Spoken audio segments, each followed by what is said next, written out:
Gloria a Dio, con l'aiuto di Dio, con la guida dello Spirito Santo ci rivolgiamo alla parola del Signore, così come la troviamo scritta in 1 Samuele capitolo 7, leggeremo dal primo verso fino al verso 14. Alleluia. Gloria al Signore. Signore, benedice la tua parola al nostro cuore. A Dio sia la lode e la gloria. Quelli di Kiriath Jearim vennero a prendere l'arca dell'Eterno e la trasportarono in casa di Abinadab sulla collina e consacrarono suo figlio Eleazar perché custodisse l'arca dell'Eterno. Dal giorno che l'arca era stata collocata a Kiriath Jearim era passato molto tempo. Erano trascorsi 20 anni e tutta la casa di Israele alzò grida di lamento verso l'Eterno.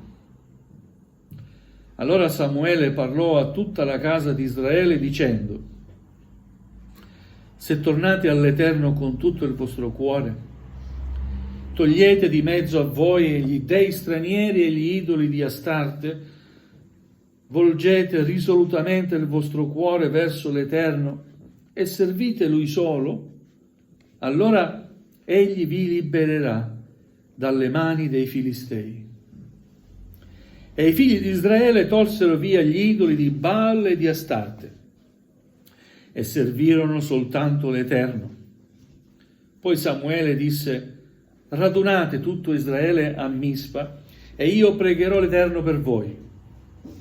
Ed essi si adunarono a Mispa, attinsero dell'acqua e la sparsero davanti all'Eterno e là digiunarono quel giorno e dissero: abbiamo peccato contro l'Eterno. E Samuele fu giudice di Israele a Mispa. Quando i Filistei seppero che i figli di Israele si erano radunati a Mispa, i loro principi salirono contro Israele. Quando i figli di Israele udirono ciò, ebbero paura dei Filistei e dissero a Samuele: non cessare di gridare per noi all'Eterno, al nostro Dio, affinché ci liberi dalle mani dei Filistei. E Samuele prese un agnello da latte e lo offrì intero in olocausto all'Eterno e gridò all'Eterno per Israele, e l'Eterno le esaudì.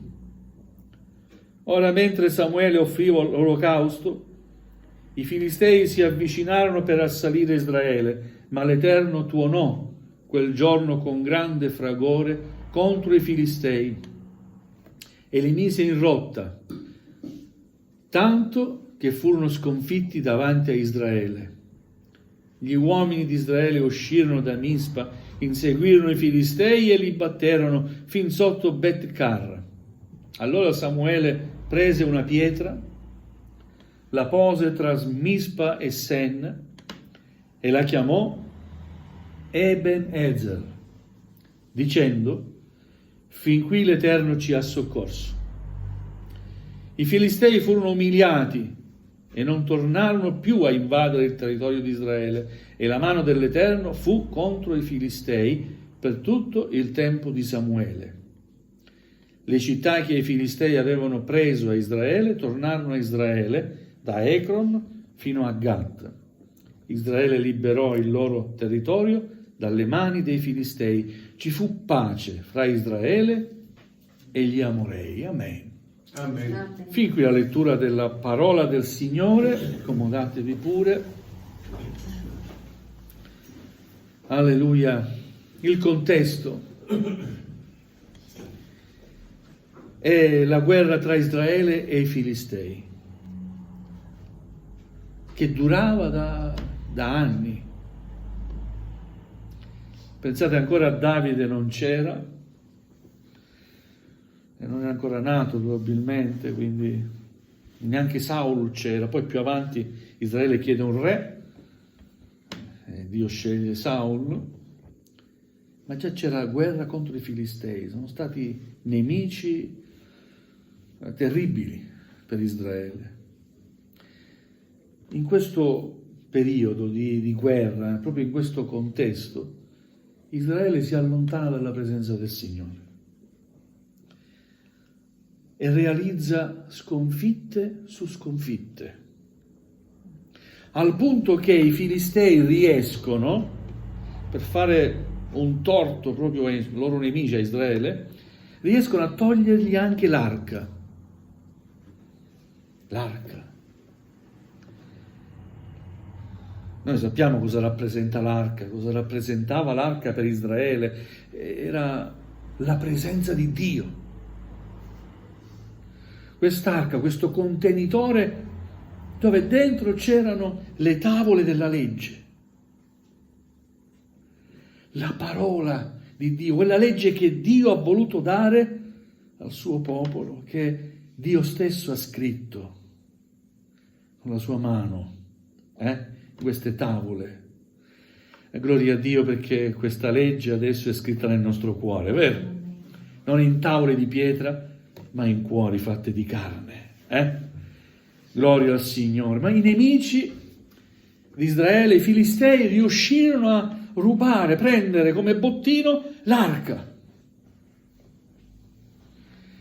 Gloria al Signore. E nel periodo che i Filistei tennero l'arca, se voi leggete al capitolo precedente, capitolo 6, successe di tutto ai Filistei. Si ammalarono di un'epidemia così strana, non riuscivano a capire all'inizio cosa stesse accadendo. Poi qualcuno pensò, ma forse questo succede perché abbiamo tolto l'arca a Israele e l'Iddio di Israele si sta scagliando contro di noi.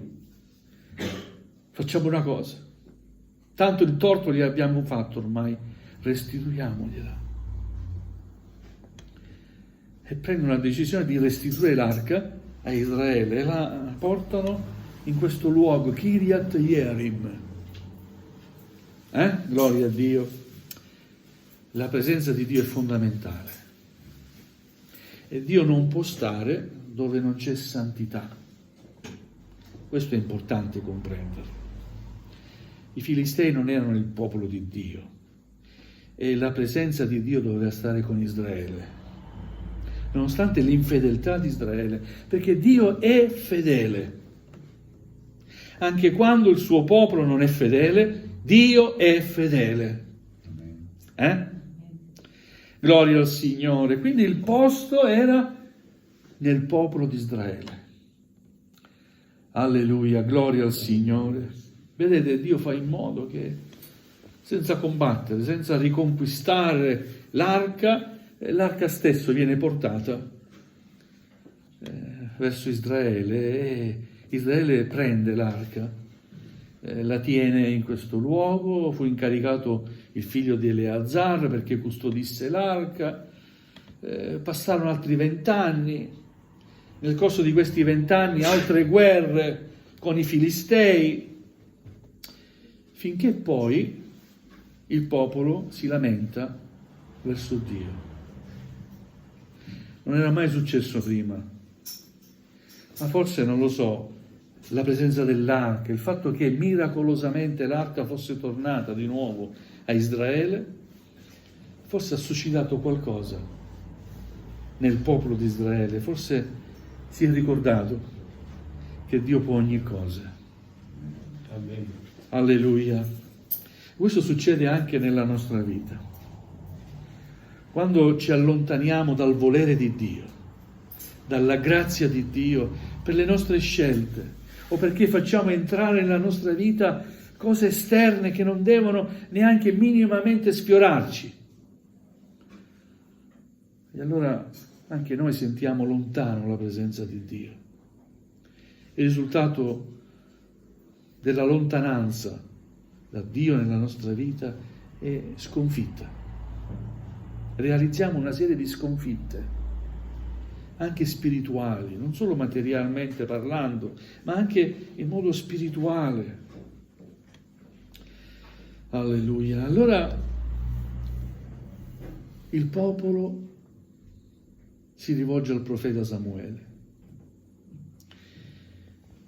dicendogli: prega il Signore per noi. Amen. E Samuele dice così, rispondendo al popolo: se davvero tornate al Signore, amen, Egli vi libererà. Se davvero tornate al Signore, lasciate le divinità che avete preso nella vostra vita per adorarli, di stranieri, divinità che non esistono, come l'idolo di Astarte. Se veramente lasciate queste cose, gli idoli, e tornate al Signore, il Signore vi libererà. In fondo Samuele esprime un concetto che troviamo in tutta la parola di Dio. Cioè, quando nella vita dell'uomo c'è il peccato che non vuole lasciare, non può coesistere la presenza santa di Dio. Amen. Amen.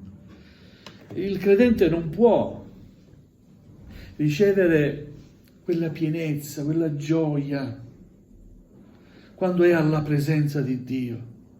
C'è qualche limite, qualcosa che limita l'intervento di Dio. Amen. Alleluia. Noi vogliamo essere liberi, perché Cristo ci ha liberati. Amen. Alleluia. Vogliamo essere liberi di dare a Dio tutta la gloria che gli è dovuta. Amen. Amen. Liberi di testimoniare, liberi di pregare. Amen. Liberi di stare davanti a Dio e dire: Signore, io apro il mio cuore alla tua presenza. Voglio sentirti vivente dentro di me. Amen. Amen. Alleluia. E per questo, Signore, ti prego, togli dalla mia vita ogni cosa che non appartiene a te. E fratelli, nella nostra vita ci sono cose che non appartengono al Signore. Dobbiamo sbarazzarci di queste cose. Siete d'accordo? Amen. Alleluia. Perché Dio è santo. Noi siamo il Tempio dello Spirito Santo. Dio vuole dimorare in un luogo santo. Noi siamo il luogo dove Dio vuole dimorare. Amen. Alleluia. Questo non significa essere perfetti. Vuol dire avvicinarsi alla perfezione. Abbiamo dei limiti, siamo umani. Ma proprio per questo, chiedendo aiuto al Signore giorno dopo giorno, istante dopo istante, in ogni momento della nostra vita, il Signore ci aiuterà. Ci darà la forza per dire no al peccato. No. Continuamente il diavolo ci offre qualcosa di appetibile, bello a vedersi, che la carne desidera. È vero. Stanno a trovare la forza, e se non l'abbiamo possiamo trovarla in Gesù e dire no, io scelgo Gesù. Amen. Alleluia, gloria al Signore. Se il popolo vuole ricevere aiuto e protezione da Dio, come voleva ricevere in quel momento, deve consacrarsi completamente a Lui. Questo ha chiesto Samuele e questo ci chiede il Signore. Amen. Alleluia. Perché la nostra vita a volte è solo sconfitte? Perché? Perché la presenza di Dio non può stare in un luogo dove non c'è santità. E invece di dare la colpa a Dio, esaminiamo noi stessi. Amen. Amen. Amen. E diciamo: Signore, io voglio tornare a te. Amen. Voglio tornare a te, Signore, e vedrai che la tua vita da sconfitta sarà una vita vittoriosa. E insieme alle sconfitte ci saranno anche le vittorie. Amen. Non è che diciamo che le sconfitte non ci saranno mai, una qualche sconfitta probabilmente ci sarà, ma ci sarà la reazione. E nel nome di Gesù avrai la tua vittoria. Alleluia. Amen.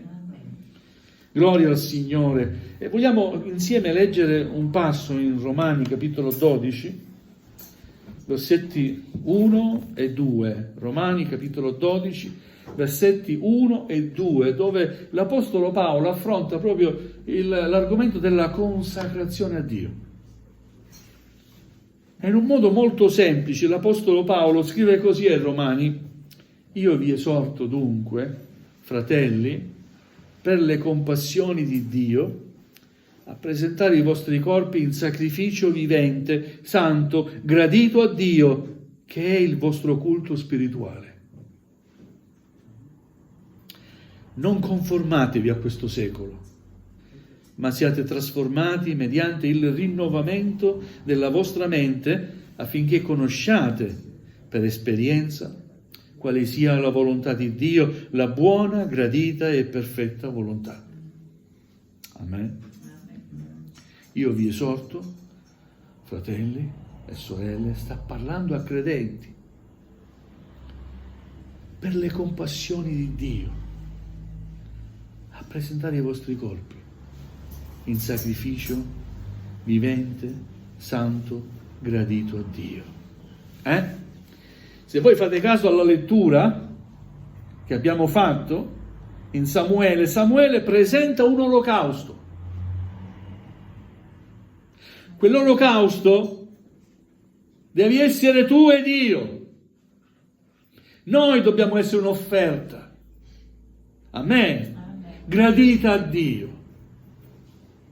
E Dio dimostrerà il gradimento di questa offerta con il fuoco del suo Santo Spirito, che brucerà la nostra vita, non consumandola, ma arricchendoci della sua potenza. Amen. Quindi io e te, ognuno di noi, ogni credente, deve essere un culto spirituale a Dio.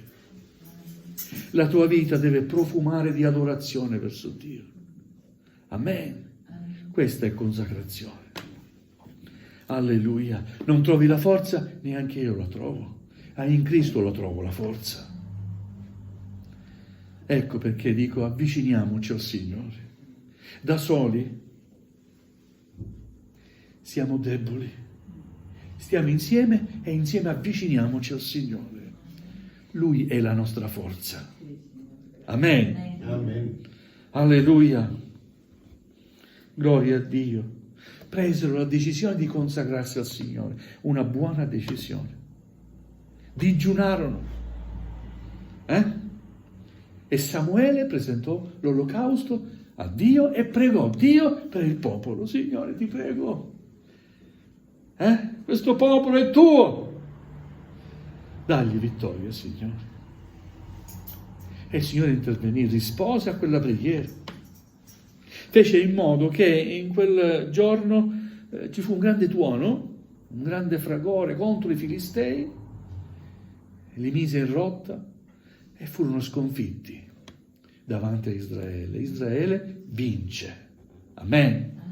Dalla sconfitta alla vittoria, perché ha preso una buona e santa decisione: tornare al Signore. Ed ecco che insieme a questa decisione buona c'è il risultato: vittoria. Amen. Alleluia, gloria al Signore. E finché poi questa cosa rimanesse anche in futuro, Samuele prese una pietra, l'abbiamo letto, prese una pietra, la mette tra Mispa e Sen, tra un luogo e l'altro, mise questa pietra commemorativa finché tutti potessero ricordare che qui c'è stata una grande vittoria, perché il popolo è tornato ai piedi del Signore, si è riconsacrato a Dio, e chiamò questa pietra Ebenezer, che tradotto vuol dire la pietra del soccorso. E se noi facciamo un semplice collegamento, chi è la pietra? Chi è la pietra angolare di cui tutto l'edificio si appoggia?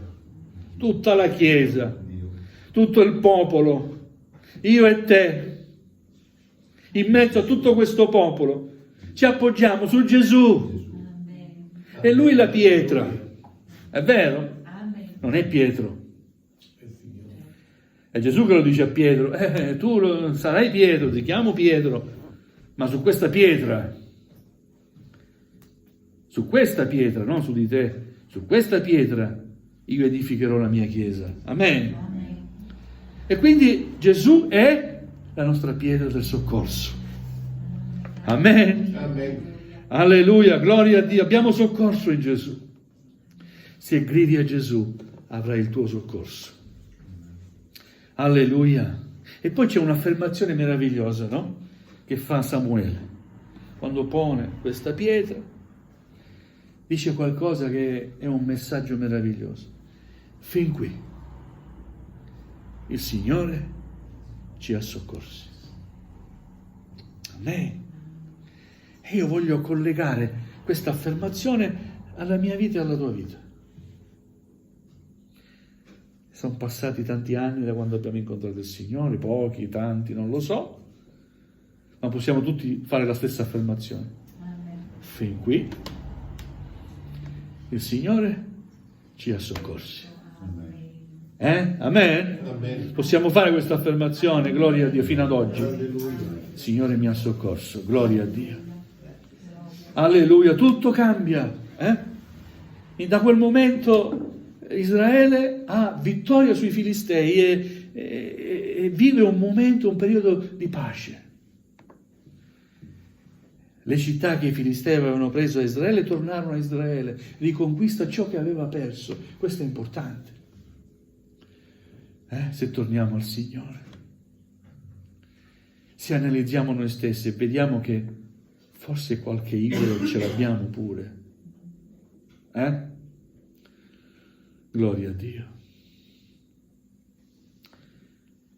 Voglio farvi una testimonianza così per concludere. Io ho parlato di mio nonno. No. Mio nonno poi si aggravò, no? Di una malattia, una trombosi. È qualcosa che mi viene riportato, io sicuramente non c'ero. Però i fratelli e le sorelle che pregavano per mio nonno che lo guarisse il Signore. E Dio rivelò ad una sorella in modo particolare: non posso intervenire perché nasconde degli idoli.